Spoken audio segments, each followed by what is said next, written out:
Daniel pasal 5 ayat 1 sampai dengan 30. Raja Belsasar mengadakan perjamuan yang besar untuk para pembesarnya. 1.000 orang jumlahnya, dan di hadapan 1.000 orang itu ia minum anggur. Dalam kemabuan anggur, Belsasar menitahkan orang membawa perkakas dari emas dan perak yang telah diambil oleh Nebukadnezar ayahnya dari dalam bait suci di Yerusalem, supaya raja dan para pembesarnya, para istri dan para gundik, mereka minum dari perkakas itu. Kemudian dibawalah perkakas dari emas dan perak itu yang diambil dari dalam bait suci rumah Allah di Yerusalem. Lalu raja dan para pembesarnya, para istri dan para gundik, mereka minum dari perkakas itu. Mereka minum anggur dan memuji-muji dewa-dewa dari emas dan perak, tembaga, besi, kayu, dan batu. Pada waktu itu juga tampaklah jari-jari tangan manusia menulis pada kapur dinding istana raja di depan kaki Dian. Dan raja melihat punggung tangan yang sedang menulis itu. Lalu raja menjadi pucat dan pikiran-pikirannya menggelisahkan dia. Sendi-sendi pangkal pahanya menjadi lemas dan lututnya berantukan. Kemudian berserulah raja dengan keras supaya para ahli jampi, para kasdim, dan para ahli nujum dibawa menghadap. Berkatalah raja kepada para orang bijaksana di Babel itu, setiap orang yang dapat membaca tulisan ini dan dapat memberitahukan maknanya kepadaku, kepadanya akan dikenakan pakaian dari kain ungu, dan lehernya akan dikalungkan rantai emas, dan di dalam kerajaanku ia akan mempunyai kekuasaan sebagai orang ketiga. Tetapi semua orang bijaksana dari raja yang telah datang menghadap tidak sanggup membaca tulisan itu dan tidak sanggup memberitahukan maknanya kepada raja. Sesudah itu sangatlah cemas hati Raja Belsasar, dan ia menjadi pucat juga. Para pembesarnya terperajat karena perkataan raja dan para pembesarnya itu. Masuklah permaisuri ke dalam ruang perjamuan. Berkatalah ia, ya raja, kekalah hidup tuanku, janganlah pikiran-pikiran tuanku menggelisahkan tuanku, dan janganlah menjadi pucat. Sebab dalam kerajaan tuanku ada seorang yang penuh dengan roh para dewa yang kudus. Dalam zaman ayah tuanku ada terdapat pada orang itu kecerahan, akal budi, dan hikmat yang seperti hikmat para dewa.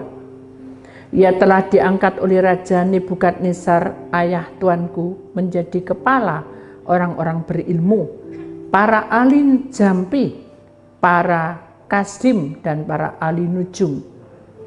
Karena pada orang itu terdapat roh yang luar biasa dan pengetahuan dan akal budi, sehingga dapat menerangkan mimpi, menyingkapkan hal-hal yang tersembunyi, dan menguraikan kekusutan, yakni pada Daniel yang dinamai Belsasar oleh raja. Baiklah, sekarang Daniel dipanggil dan ia akan memberitahukan maknanya. Lalu dibawalah Daniel menghadap raja. Bertanyalah raja kepada Daniel, engkaukah Daniel itu salah seorang buangan yang telah diangkut oleh raja ayahku dari tanah Yehuda? Telah ku dengar tentang engkau, bahwa engkau penuh dengan roh para dewa, dan bahwa padamu terdapat kecerahan, akal budi, dan hikmat yang luar biasa. Kepadaku telah dibawa orang-orang bijaksana para ahli jampi supaya mereka membaca tulisan ini dan memberitahukan maknanya kepadaku, tetapi mereka tidak sanggup mengatakan makna perkataan itu. Tetapi telah kudengar tentang engkau, bahwa engkau dapat memberikan makna dan dapat menguraikan kekusutan. Oleh sebab itu, jika engkau dapat membaca tulisan itu dan dapat memberitahukan maknanya kepadaku, maka kepadamu akan dikenakan pakaian dari kain ungu, dan pada lehermu akan dikalungkan rantai emas, dan dalam kerajaan ini engkau akan mempunyai kekuasaan sebagai orang ketiga. Kemudian Daniel menjawab raja, tahanlah hadiah tuanku, berikanlah pemberian tuanku kepada orang lain. Namun demikian aku akan membaca tulisan itu bagi raja dan memberitahukan maknanya kepada tuanku. Ya tuanku, raja, Allah yang Maha Tinggi telah memberikan kekuasaan sebagai raja kebesaran, kemuliaan dan keluhuran kepada Nebukadnezar, ayah tuanku. Dan oleh karena kebesaran yang telah diberikannya kepadanya itu, maka takut dan gentarlah terhadap dia orang-orang dari segala bangsa, suku bangsa dan bahasa. Dibunuhnya siapa yang dikehendakinya, dan dibiarkannya hidup siapa yang dikehendakinya. Ditinggikannya siapa yang dikehendakinya, dan direndahkannya siapa yang dikehendakinya. Tetapi ketika ia menjadi tinggi hati dan keras kepala, sehingga berlaku terlalu angkuh, maka ia dijatuhkan dari tata kerajaannya, dan kemuliaannya diambil daripadanya. Ia dihalau dari antara manusia, dan hatinya menjadi sama seperti hati binatang, dan tempat tinggalnya ada di antara keledai hutan. Kepadanya diberikan makanan rumput seperti kepada lembu, dan tubuhnya basah oleh embun dari langit, sampai ia mengakui bahwa Allah yang Maha Tinggi berkuasa atas kerajaan manusia, dan mengangkat siapa yang dikehendakinya untuk kedudukan itu. Tetapi tuanku Belsasar anaknya tidak merendahkan diri, walaupun tuanku mengetahui semuanya ini.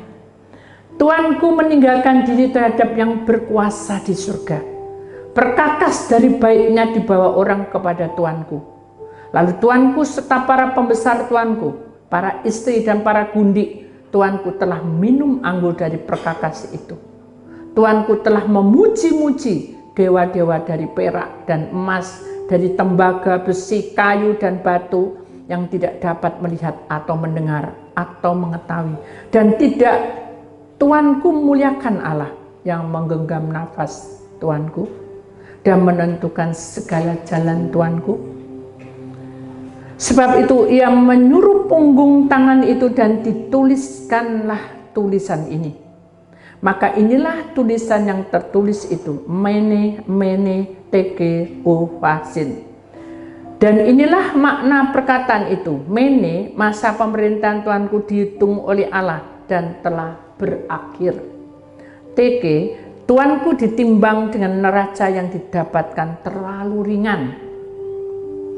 Teke, tuanku ditimbang dengan neraca yang dipakai terlalu ringan. Peres, kerajaan tuanku dipecah dan diberikan kepada orang Media dan Persia. Lalu atas tita Belsasar dikenakanlah kepada Daniel pakaian dari kain ungu, dan pada lehernya dikalungkan rantai emas, dan dimaklumkanlah tentang dia bahwa dia dalam kerajaan. Ia akan mempunyai kekuasaan sebagai orang ketiga. Pada malam itu juga terbunuhlah Belsasar, raja orang Kasdim itu. Bapa, ampunilah kami. Ajari kami menurut akan perintah. Tenangkan hati kami, supaya kami belajar untuk mengenal pribadi Engkau. Menghitung hari-hari kami yang penuh dengan banyak perkara, yang membuat kami kadang merasa luka. sedih, dan terpukul. Merasa terhina dan tersisih. Bahkan hidup kami sepertinya begini-begini saja. Tetapi Roh Allah berkata, "Nobedesi, tebani tebang, alukudenma." Dan ketahuilah kamu, hai orang pilihanku, ketika kamu menyerahkan hidupmu kepada Allah, segala sesuatu yang terjadi, Allah mengizinkannya. Jadi, nah itu sikama atau panama itu seulihma. Ketika kamu menjalaninya dengan hati yang luka, dengan hati yang sedih, karena kamu merasa itu benar, tetapi masih ada yang salah. Hautina disukenam. Aku ada bersamamu. Dan jangan takut, aku menyertaimu. Makasih Tuhan. Hari ini urapilah lidah bibir hambamu, karena hamba tahu bahwa rancangan yang Tuhan berikan itu selalu indah pada waktunya. Kami percaya bahwa tema hari ini adalah alam roh kegelapan. Dengan kuasa darah Tuhan Yesus, maka kuasa Tuhan mengurapi kehidupan kami, sehingga alam roh kegelapan misteri mistik ini Tuhan kuat lebih dalam lagi. Dalam nama Tuhan Yesus. Yang percaya kita sama-sama berkata, amin. Beri kemuliaan Tuhan saudara. Kita akan duduk kembali. Puji nama Tuhan. Shalom bagi mereka-mereka yang baru datang ya. Saya percaya bahwa ada satu keindahan buat kita di mana kita berjuang bersama-sama. Kita ada yang sudah seminggu ini ya. Saya percaya bahwa itu adalah anugerah Tuhan kita bertemu ya. Dan kita juga hari-hari demi hari, Senin dan Rabu kita juga berjumpa. Itu juga bukan suatu kebetulan kita bertemu, karena Tuhan itu punya rencana indah. Amin ya. Kita akan perhatikan masing-masing di dalam gambar ini saudara. Alam roh kegelapan misteri mistik ini adalah sesuatu yang di luar nalar manusia ya. Manusia tidak akan bisa berkecimpung kalau mereka tidak pengen ke sana. Apa? Manusia tidak akan mau berkecimpung kalau mereka tidak mau ke sana. Kenapa? Karena alam mistik misteri ini atau misteri mistik ini adalah sesuatu yang membuat manusia itu menjadi sakti ya, kasarnya gitu ya, dan bisa mengerti, tetapi dia memakai ilmu ya. Beda dengan urapan. Saudara harus bisa membedakan. Kalau urapan Allah, kita tidak minta. Kita tidak minta dan kita tidak juga mengharap ya. Tapi Tuhan beri. Jadi beda ya. Dengan alam roh kegelapan misteri mistik ini, kita yang mencari. Kita yang mendapat. Kita yang ingin sesuatu. Tetapi kalau urapan Allah atau nubuat itu beda. Kita tidak cari dan kita tidak minta, Tuhan berikan itu cuma-cuma. Dan kalau diberi, siapa yang mau? Kalau seperti saya gini, tidak pernah tidur ya. Roh apapun kalau lewat kelihatan walaupun saya tidur, siapa yang mau? Tapi karena itu adalah pemberian dari Allah, maka kita mau membuka hati. Dan saya selalu berkata, yang maju bukan saya, tapi Engkau Tuhan. Karena saya manusia dan tidak bisa berbuat apa-apa. Saya lebih-lebih tidak mengerti saudara mengenai tentang dunia mistik atau dunia alam roh yang begini begitu, tidak tahu. Seperti ini saya tidak tahu. Tapi dengan pengalaman dan kuasa, dengan kejadian demi kejadian yang kita konselingi dan kita hadapi hari demi hari dengan peperangan-peperangan itu, mengertilah kita bahwa penguasa-penguasa itu ada dan dia ingin menguasai hidup manusia. Nah, mari kita akan mempelajari. Mungkin di antara mereka, kita semua yang belum memakai perminyakan bisa angkat tangan. Nanti kita beri supaya tidak ketransfer ya. Karena kita bicara tentang jimat, tentang alam roh yang melompat gitu ya, yang bisa masuk ke tempat tubuh kita, bukan kerasukan tapi menempel. Mungkin ada yang belum mendapat perminyakan, bisa angkat tangan ya. Tolong di depan ada Andi ya. Jadi kita minta supaya dengan kejadian ini kita juga lebih mengerti bahwa kita tidak perlu takut. Ya, kita punya Tuhan berkuasa atas hidup kita dan kita tidak menantangnya, tapi Tuhan yang membuka semuanya yang terselubung dibuka, sehingga kita yang hanya diem, malaikatnya yang perang. Kita yang hanya berdoa, Tuhan berikan hikmat. Itu intinya seperti itu. Jadi di dalam dunia mistik ini, saudara, kita tidak bisa memikirkan bagaimana itu baju bisa terbang, atau orang bisa terbang, atau benda itu bisa terbang, atau mungkin mayat pun bisa terbang. Itu di luar nalar kita. Kenapa? Karena mistik ini ada ilmu, ya saudara. Jadi kita bisa mengerti bahwa perbedaan-perbedaan antara kuasa Allah dengan kuasa kegelapan itu sangat jauh. Ya. Tetapi kalau di dalam roh, terang dan gelap itu kalau kita tidak pusat dengan apa yang Allah tahu atau Allah mau, Allah kehendaki, kita akan bisa menyimpang karena tipis sekali perbedaannya. Maka itu kita harus mengerti bahwa hal ini kita harus peka. Ya, kita harus peka. Mari kita akan mempelajarinya, saudara. Di dalam gambar ini, walaupun ini hanya sebagai, bukan halusinasi, sebagai gambaran aja bahwa misteri mistik itu tempatnya tidak ada. Dan tempatnya itu bisa berpindah-pindah. Dia bisa di kuburan, bisa di gua-gua, bisa di tempat yang luas, atau di mall pun bisa. Pokoknya sesuatu yang iblis suka, dia tidak permisi dengan manusia, tapi dia akan hinggap di situ, menempel di situ. Ya, mari kita bisa memahaminya. Sekarang bagaimana caranya, Bu? Kalau saya itu bisa ngerti itu, ya. Tadi raja yang kita baca tadi sudah 1 sampai 30 itu benar-benar dia ini adalah anak Nebukadnezar. Ya. Nebukadnezar itu tidak percaya dengan Tuhan sama sekali. Dia tidak mengenal kuasa Tuhan. Yang dia kenal adalah kegelapan. Tapi begitu datangnya Daniel, sudah ditunjukkan dan celikkan hatinya, dia menerima kehadiran dan percaya bahwa Tuhan itu adalah Allah yang kita sembah. Tetapi anaknya ini mulai menyimpang, sehingga peralatan-peralatan yang dari bait Allah itu dipakai untuk minum-minum mabuk-mabuk. Allah tidak mau hal itu tercemar, ya saudara.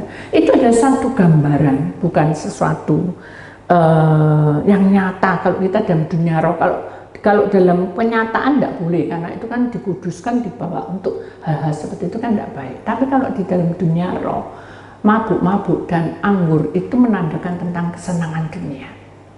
Ya, saya masih ingat ada seorang pemuda dan pemudi sama-sama, dia masih pacaran, saudara.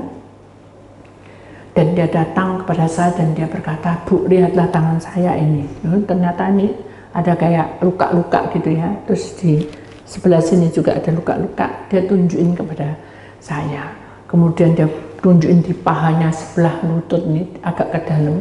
Itu juga ada luka. Dia bilang bahwa saat saya mabuk itu saya seperti lupa daratan, sehingga saya bisa memukuli lawan jenis saya. Dan itu saya merasa puas. Apakah itu tidak mistik?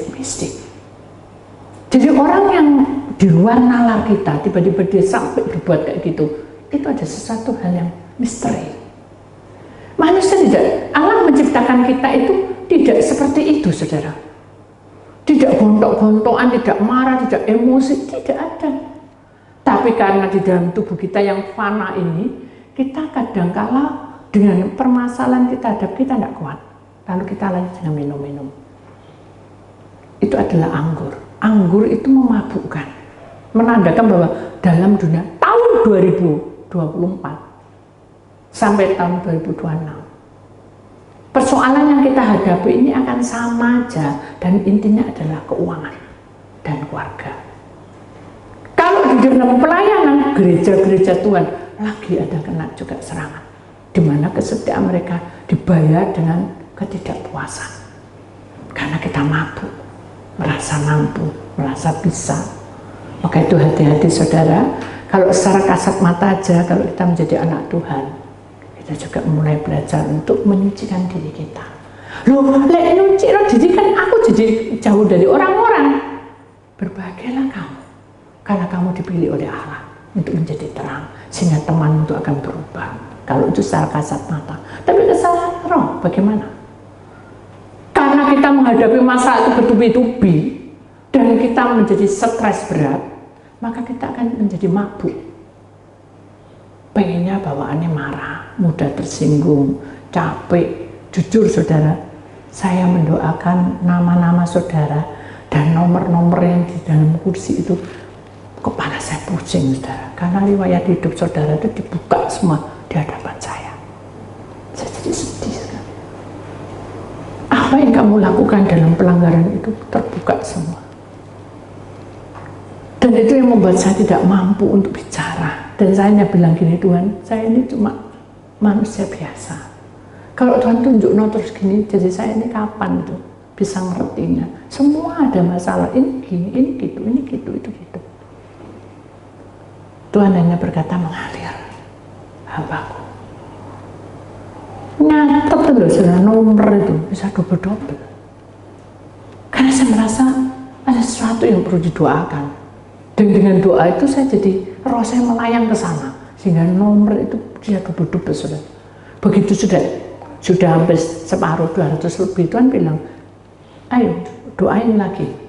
Waduh, dari awal lagi. Saya pusing Tuhan. Makanya mati pun tidak bisa, sudah puasa itu 1 hari. Jadi apa yang saya hadapi itu saya tidak mampu gitu sudah. Saya bilang bahwa seperti kakak yang dulu, orang yang datang berbondong-bondong itu, rohnya datang dulu malam, cerita panjang dari orang konseling itu saja. Saya bisa apa? Yang saya ingat ada emak-emak yang bungkuk itu, dia bilang, ini cucu ya, iya, ini hamba Tuhan, iya, tolong saya ya. Ya, oh hamba Tuhan ini sabar ya, cantik ya, tadi ini enak gitu ngelem-ngelem, mari gitu terus bilangin, tolong ya, ini anak saya mau bunuh diri, tolong ya, yang satunya ini hutangnya banyak, tolong ya, yang satunya juga belum menikah. Wah, ini banyak sudah. Kalau saya mau, mak ini pintar ngerayu. Kalau bisa, dan saya tidak boleh gitu. Kayak Leon tuh, cucu saya. Kamu tidak boleh gitu, masak lo ya. Teh masih dipanasi, masih dicas lo. Kok kamu buat mainan nanti meledak ya apa? Gitu. Sudah, tidak boleh jalan-jalan sana pusing. Kita kan masuk dunia roh, dia jalan-jalan saya juga tidak mau. Takut ke transfer. Udah sana, duduk sana. Dia deket-deket sana, merembet situ, sini, sana, nempel, plok, kepala, plok, lirik ini. Tak diem noy, saya bingung, serepot tembik nomor, yang nomornya kursi didoakan, jadi gini kan. Siapa yang tidak suka kalau disayang gitu sudah? Anak kecil lucu enggak? Mukanya kecil, yang berbeda dengan Austin. Lucu kayak boneka, kayak sana gitu. Saya peluk dia, sudah. Saya ingin gemes, sudah. Amalnya repot, mohon doa no. Cium saya. Pintu ditutup lagi, begini lagi. Secara fisik, saya jauh. Saya pengen nangis. Tugas ini berat, tapi Tuhan libur. Cucu saya datang. Dia ingin dekat sekali pada saya, tapi saya repot. Tadi saya datang, dia bilang, mama datang. Mama mau pergi lagi ya. Itu anak kecil. Tapi Tuhan berkata, alangkah baiknya kalau kamu seperti itu. Selalu mengadakan Bapa. Kalau kamu selalu dekat dengan Bapa itu tidak tega, melebih dari kamu. Seorang mama melihat cucunya. Benar iya. Akhirnya saya bilang, ya sudahlah Tuhan, tak taruh semua beban ini Walaupun banyak hal, saya bilang tak taruh sudah, saya tidak mampu. Kita ingat bahwa Raja Nebukadnezar yang keras kepala itu, yang suka minum, suka sembarang kali dia melakukan pelanggaran-pelanggaran, Tuhan masih mencintai. Dikirim Daniel malam ini juga, no tersenama, hope innocent. Aku mencintai kamu dan aku mengirim hambaku untuk bicara. Lalu sih kenapa? Abi oleh apakah kamu mencintai aku? Halus, Tuhan nama, jangan sia-siakan hidupmu. Lu benar Tuhan tersenama, karena tahun ke depan aku memberkati hidup.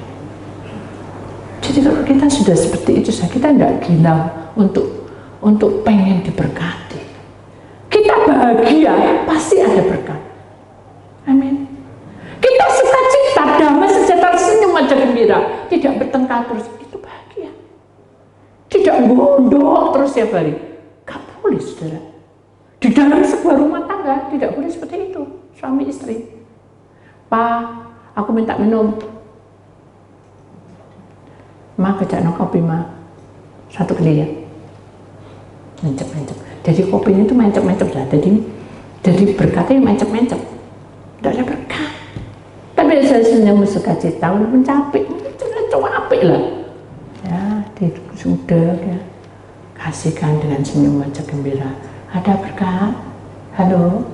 Ada berkat? Ada. Mana Budi nih? Budi itu ngomong tok. Loh. Allah tidak pernah berhutang pada kalian.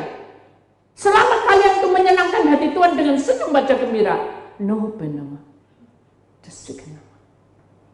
Allah akan memberkatinya dan mencukupkan kamu. Saudara jangan main-main. Mungkin saudara akan meremehkan saya, tidak apa-apa. Saya mungkin bergosip apapun, tidak apa-apa. Saya bilang tidak apa-apa. Tapi jangan Tuhan yang kamu gosipkan. Itu bersalah, saudara. Karena saya juga manusia, bisa melukai saudara. Jujur saya juga capek, saudara.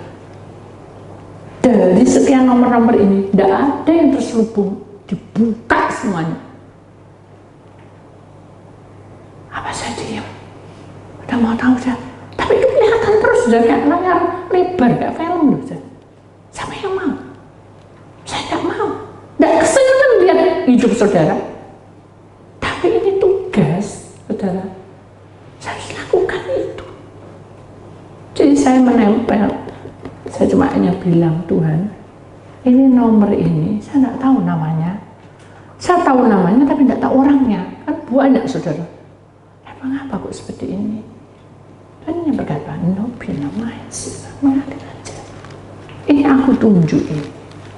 Maka ketika kamu pementerian, aku yang menyelesaikan. Oh ya udah Tuhan. Tapi sedih, saudara. Sedih. Karena semua manusia tidak ada yang sempurna. Pasti ada pelanggaran. Demikian juga raja ini, saudara. Dia betul-betul berjuang, tapi perjuangannya salah. Raja Belsasar ini salah. Jiwanya udah. Apa-apa oke. Ngomong oke. Nol, karena ngomongnya cuma tong kosong, bunyinya nyaring.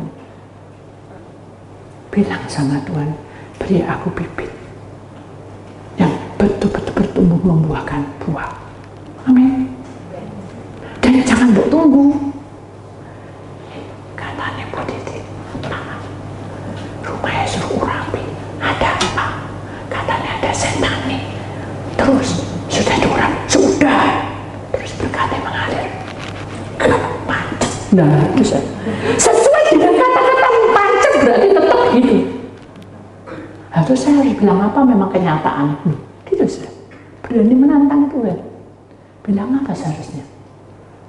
Saya bersyukur rumahnya sudah diurapi. Bukan saya bersyukur Bu Didi datang. Enggak. Saya bersyukur rumah diurapi. Saya sudah mendapatkan semua yang Tuhan sudah berikan pada saya. Saya mau belajar.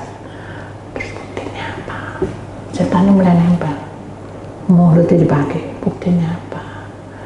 Ada perubahan, ya apa? Nah, jawabnya apa saudara? Bu, karo, ya aneh saudara. Bilang apa? Saya percaya.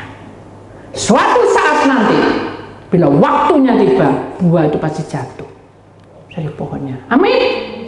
Beri kemudahan Tuhan saudara ya. Jadi dalam perjalanan hidupmu tidak perlu kamu menghakimi dirimu dan menghakimi hamba Tuhan, menghakimi A, B, C. Itu semua adalah urusan Tuhan dengan Anda semua. Saya hanya sebagai pendoa. Kalau itu perjuangan kamu kepala kerja kaki, kaki kerja kepala, apakah Tuhan tidak melihat? Halo? Tuhan melihat? Apa Tuhan diam berpangku tangan gini? No, setiap manusia ada takaran sendiri dan ada waktunya. Kalau sudah waktunya dibuka semua pintu berkatnya. Kalau sudah waktunya kesembuhan, dibuka pintu kesembuhannya. Jadi itu adalah hak Tuhan. Tapi Raja Belshazzar ini tidak mau terima. Dia bahkan memakai hal-hal yang tidak disukai, di mana dia memiliki sesuatu yang menganggap bahwa semua itu pasti bisa dilakukan. Pokoknya harus pakai magic, kekuatan yang bukan aku punya, tapi orang itu punya, tapi pakai ilmu. Terus bagaimana? Ya kalau itu benar, kalau bukan, apakah ada di dalam Tuhan seperti itu? Tuhan hanya memberikan apa, saudara? Dengarkan baik-baik. Tuhan memberikan apa pada manusia? Hikmah, kepandaian, akal budi, damai sejahtera. Itu tidak ada sesuatu di balik semua itu. Tidak ada motivasi. Tapi kalau kita melakukan sesuatu yang bukan dari Tuhan, iblis ambil alih. Kalau sudah waktunya tiba, dia ambil alih. Dan setelah dia mau perjanjiannya dulu bagaimana? Nyawa ya nyawa, diambil. Kalau anak ya anak diambil terus. Apalagi yang diambil? Ya semuanya sukanya iblis. Maka itu mari kita jangan masuk di dalam misteri mistik ini. Kenapa? Karena itu sangat berbahaya. Kita tidak boleh ke sana. Kita akan lihat ayatnya dulu ya. Daniel pasal 5 ayat yang ke-12. Karena pada orang itu terdapat roh yang luar biasa, saudara, dan pengetahuan dan akal budi, sehingga dapat menerangkan mimpi, menyingkapkan hal-hal yang tersembunyi dan menguraikan kekusutan, yakni pada Daniel yang dinamai Belshazzar oleh raja. Baiklah, sekarang Daniel dipanggil dan ia akan memberitahukan maknanya. Saya tahu maksudnya bahwa setiap anak-anak Tuhan, dia akan menerima karya Tuhan. Amin. Dan itu tidak terkecuali tua, muda, kecil, remaja. Kalau dia mau, Tuhan sudah sediakan seperti Daniel. Amin. Jadi saudara jangan mengeluh. Jujur memang saya mengeluh, tapi mengeluhnya bukan aku kesel, aku capek, aku tidak mau. Tidak seperti itu, saudara. Tapi yang mengeluh saya punya adalah karena saya itu manusia, saudara. Terus melihat hidupnya si A, melihat hidupnya si B, terus ada roh ini, ada roh ini. Capek enggak, saudara? Amin, ojo sampai ikut Ibu Titi, serem. Iya, enggak, setannya serem. Dan setannya itu bukan serem itu, saudara. Ada banyak. Dia bisa menjelma dan menyerupai apapun. Kesenanganmu apa? Video porno, ya itu yang digenjot terus. Kamu kesenangannya apa? Yang melanggar Tuhan itu yang terus dihidupkan. Supaya apa? Hidupmu menyimpang dari Allah. Mari kita imani kalau kita bersama dengannya, hikmat, akal budi, dan kuasa yang luar biasa itu menjalma. Saudara, ini kan ada gambar Tuhan Yesus mengangkat tangan dan di kiri kanan adalah malaikat yang menjaga kamu. Saat dia angkat tangan, roh Allah bekerja. Bila roh Allah bekerja, apa yang terjadi? Suasana surga turun. Amin. Di dunia tidak ada suasana surga, tapi di dalam Tuhan ada suasana surga. Amin. Kita harus punya itu, saudara. Mungkin kita merasa bahwa kita ini kok beda ya aku sama si A. Itu sering saya aja. Kenapa ya aku kok beda dengan itu? Tapi Tuhan berkata apa? Nubir. Apakah kamu iri? Enggak. Apa kamu pengen? Enggak juga. Terus apa yang kenapa kamu bicara seperti itu? Karena saya mengutarakan. Tapi kan kenapa harus pakai tanda tanya? Karena saya enggak mampu. Dikuak sama. Nih kronologinya. Kenapa kamu begini-begini? Saya nangis ya. Ya, sekarang aku tahu. Dibuka sudah. Apa yang menjadi pertanyaan dibuka sama Tuhan. Apapun yang mau tanya, kamu tanyakan dibuka sudah. Kenapa ya aku kok putus-putus terus ya sama kalau aku cari pacar? Buka sudah. Kenapa ya aku kok gini? Dibuka sudah. Semua akan terbuka dan tidak ada yang tersubung di hadapan Tuhan. Amin. Jelas kuat. Hadapi semua ini rintangan dengan hati yang lapang. Amin. Aduh ya apa ya? Dan aku tidak laku-laku ya, mulai yang dari menggasarani kak tawan gue waduh apa sudah lama Tuhan melihat tuh ini loh garisnya sudah mulai mendekat, kamu gitu lagi iblis gandoli lagi, iblis pegali lagi, mundur saudara. Kalau kamu suka cita menjalani semua itu gini, ini kita seperti orang nyebrang ya saudara ya. Mistik itu selalu ada di saat kita bimbang. Misteri itu akan menghantui kita di saat kita itu punya pikiran-pikiran yang tidak baik. Jadi kita itu seperti orang menyeberang. Kalau kita mengambil keputusan sesuai dengan Tuhan mau, kita selamat sampai di tujuan. Tapi kalau enggak, kita akan digoyangkan dengan penyeberangan tadi, karena jalannya sempit dan itu bergoyang-goyang. Kalau saya bergoyang-goyang gini, saudara akan jatuh kena badai apapun. Jadi saudara harus kuat hadapi walaupun goyang-goyang, tetap menghadap Tuhan. Kamu kan tak bilangin, kamu jadi anak Tuhan itu loh, kayak gitu terus toh. Ini loh tak kasih sesuatu, itu secara kasat mata. Sudah jelas tidak boleh. Taruh di dompet, tidak boleh. Atau taruh di pojok, tidak boleh saudara, tidak boleh. Daud pada saat dia dikejar-kejar oleh raja, dia tidak pernah mengeluh. Dia hanya bilang, Tuhan tak serahkan sama engkau. Dia nyanyi-nyanyi pakai kecapi. Secara logika orang ini gini, enak masalah kok sok nyanyi-nyanyi. Bukan gablek, Daud berusaha. Kalau dablek, mungkin kita nyanyi-nyanyi, oh ini apa ada masalah, biarlah nyanyi-nyanyi. Itu namanya cuek, tidak boleh. Tetap aja ditaruh gitarnya, ditaruh, dan dia mulai berpikir, iya ya, kalau itu bagaimana? Ini raja ini perlu kamu dipanggil kamu. Iya ya, doa dulu, Tuhan, ya apa ini? Boleh enggak aku melayani? Kalau boleh, ya Tuhan kuat semuanya. Saya nggak tahu. Dalam perjalanan pasti yang mengikuti, yang menghantar Daud pasti ngomongannya tidak karuan. Pak Daud atau Daud, kamu hati-hati ya, kamu sampai menyimpang tidak ngerti jawaban kamu ngek atau kamu nanti dibuang dari istana. Hanan bukan saja ada papanya, ini anak lebih jahat. Kata-kata gosip itu di mana-mana saudara. Kalau saudara terbawa, berarti Daud akan goncang dan dia tidak tahu jawabannya. Sama hidup kita juga demikian. Kalau kita berjuang dan kita tidak goncang, pasti ada keselamatan menanti. Amin. Pasti ada jawaban menanti. Amin. Saudara ingat enggak? Pada waktu saya berpuasa, ya seperti ini kan kita puasa terus dalam 40 hari. Saya cuma bilang gini, Tuhan, kok nggak ada visi apapun itu. Malamnya saudara, dunia ini mulai bergelora ke sana ke sini. Ternyata Tuhan bilang apa? Itu ada virus yang mematikan seluruh dunia. Siapa mau percaya Tuhan? Sampaikan saja, gitu saja. Ada di YouTube-nya saya bisa baca dan buka aja.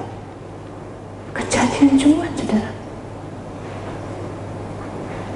Buat kuasa Allah itu iya dan amin.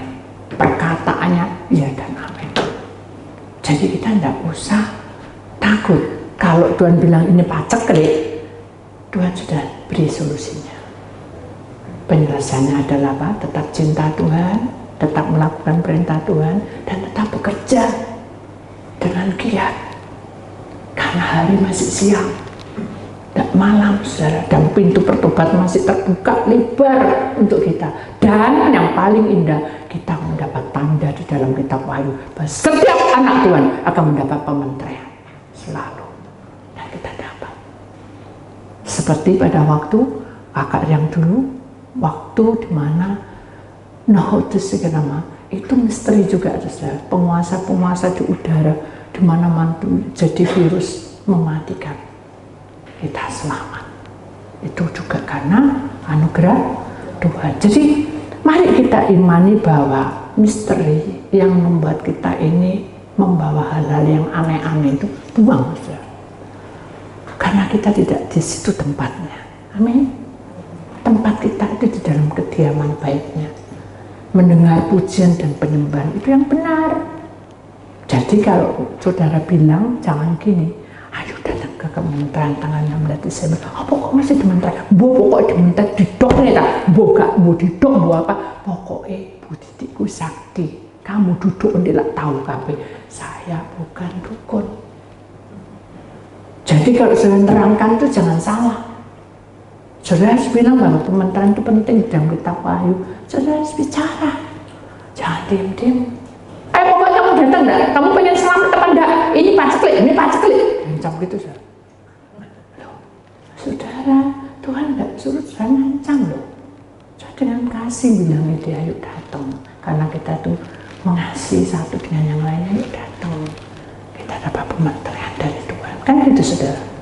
Jadi intinya dalam kehidupan kita misteri-mistik ini itu menyeret kita dalam kehidupan kita, baik itu jimat, baik itu benda-benda yang tidak pas, saudara, dalam arti kita memuja-muja pohon dan segala macam. Bu, di rumah saya itu ada gua kayak Bu Titik. Saya bingung, kayak Bu Titik di mana ya ada kayak Bu Titik. Tak ingat-ingat, oh itu di Jombang, waktu masih di Jombang. Oh, di dapur. Sip, tak ingat-ingat ya. Iya, ya memang kayak gua. Jadi di tempatnya, tempat dapur itu, di sininya tuh ada tempat untuk pakaian, ya, naruh pakaian untuk jemur. Tapi di situ ada gua. Memang ada seperti gua gitu. Saya sempat bertanya sama suami saya, kenapa kok dibuat kayak gini? Karena aku tuh suka keindahan.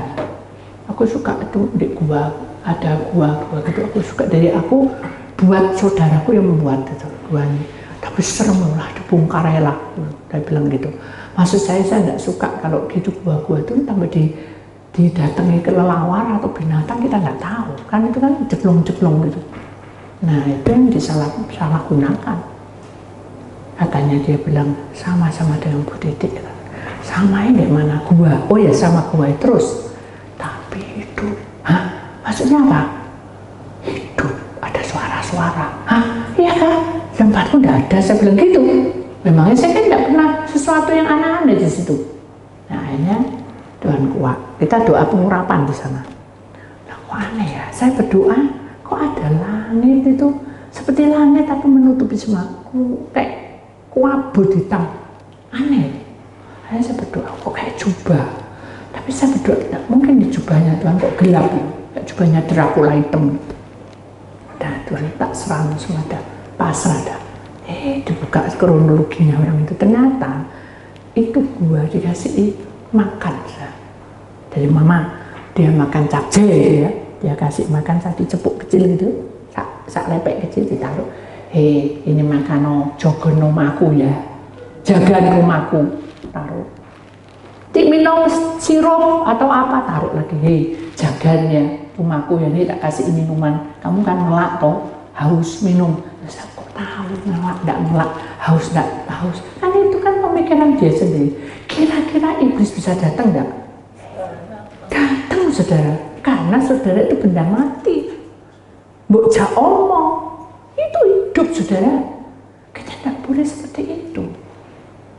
Enggak, akhirnya rumah itu terjadi kecelakaan, kebakaran, terus beruntun. Begitu tahu, dilihat, itu saya cuma bilang, kenapa gua ini mau kasih makan, sudah paprasan semua. Lah Bu Titi kok enggak dipapras? Siapa yang bilang? Aku sudah tak papras tempatku. Kenapa? Karena itu mengganggu, enggak bisa jemur. Karena kita enggak ada pemikiran apa-apa. Itu namanya misteri mistik. Ketika sudah melakukan hal-hal seperti itu, tidak boleh foto ya, foto. Karena kita cinta dengan anak kita, meninggal, dijak omong terus fotonya, kira-kira bisa hidup enggak? Halo? Bisa hidup, bukan terus hidup terus maku, enggak. Tapi bisa lewat mimpi, bisa dia mengikuti kita kemana. Tapi bukan anak kita, tapi iblis.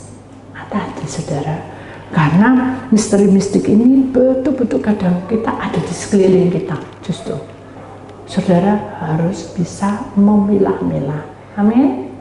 Jangan percaya hal-hal yang kayak gitu, ya saudara ya. Kita akan melihat ayat kata-kata yang indah, saudara.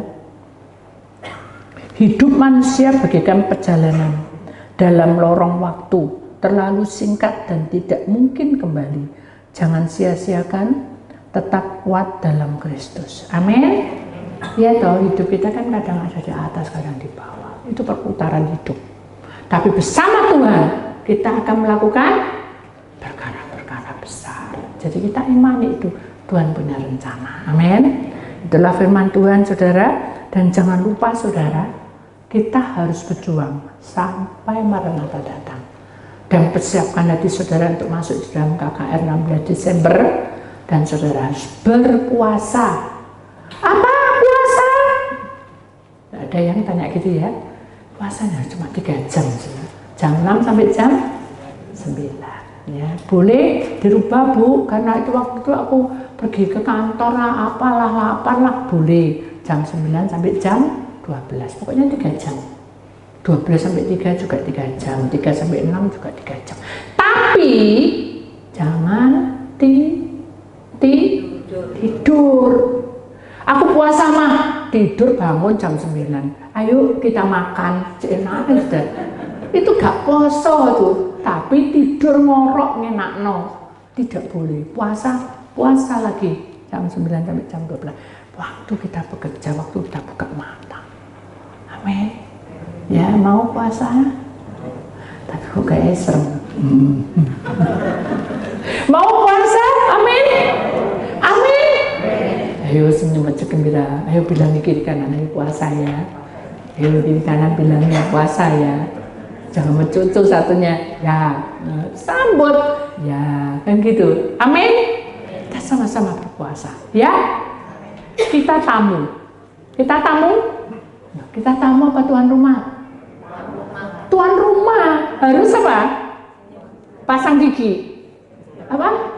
Senyum. Jadi kalau ada tamu yang kita tidak kenal, jangan bilang, kamu dari mana? Oh, dari luar negeri, mama nih saudara. Cocok tak kamu Bu Titi? Saya bukan dukun. Jadi saya dibilangin gitu, kamu ngomong apa? Mabuk ya kamu? Gitu. Nah ya saudara ya, tidak boleh ya. Kita tuh datang ke pementran jangan ngomong yang aneh-aneh gitu saudara. Kita datang pada Tuhan. Amin. Senyum wajah gembira. Anaknya berapa? 4. Oh si Ayu ya. Oh puji Tuhan kan gitu saudara. Amin. Jadi kata-katanya tuh yang membangun gitu saudara. Saudara adalah tuan rumah. Dan saudara harus apa? Senyum wajah gembira. Oh senyum wajah gembira. Kursiku dipek. Loh diambil itu ada doanya loh. Keliru nanti. Betul enggak? Bilang aja, ini kursi sudah didoakan sama Bu Titi nomor-nomornya. Jadi Anda tadi nomor berapa? Senyum aja. Sudah jangan menteng-teng. Terus tambah ndak mari, panggil ketuanya. Siapa ketuanya? Bilang, tanya siapa ketuanya. Di sini ketuanya siapa? KKR. Yohanes. Siapa ketuanya KKR? Kok Andre. Nah, kok Andre bingung. Sudah bilang sama Pak Yusuf. Pak Yusuf repot. Bilang sama Yohanesnya ada 3. Ya. Kalau udah bisa lagi, Pak Andi ada di sana tuh, yang suka senyum-senyum. Nah itu Pak Andi ya, sama Ruli itu. Ada lagi di sini tuh, ada. Pak Willy sama Bapak Yusak. Ya bisa saudara. Nanti dikenal loh ya, supaya tahu wajah-wajahnya. Amin. Jadi nggak perlu berdebat. Amin. Amin. Kita mau siap wajah gembira? Pergi ke Tuhan pakai sandalan? Enggak ya, yang cantik ya. Tapi jangan main sampai orang kok belok loh. Enggak boleh ya. Senyum aja gembira, cantik dan tetap setia. Amin. Tetap melayani satu dengan yang lainnya. Ya, itu yang Tuhan mau. Yuk kita akan nyanyikan satu lagu. Karena ini hari terakhir untuk masuk dalam pementerian ya saudara. Kita tahu bahwa waktunya sudah tiba. Puasa mulai dari jam 6 sampai jam 9. Tapi kalau sudah hari Sabtu puasanya dibalik ya saudara. Mulai dari jam 3 sampai jam 9. Tidak kuat ibu-ibu, bapak-bapak yang sakit perih mahnya jam 4 atau jam 5 sampai jam 9. Amin.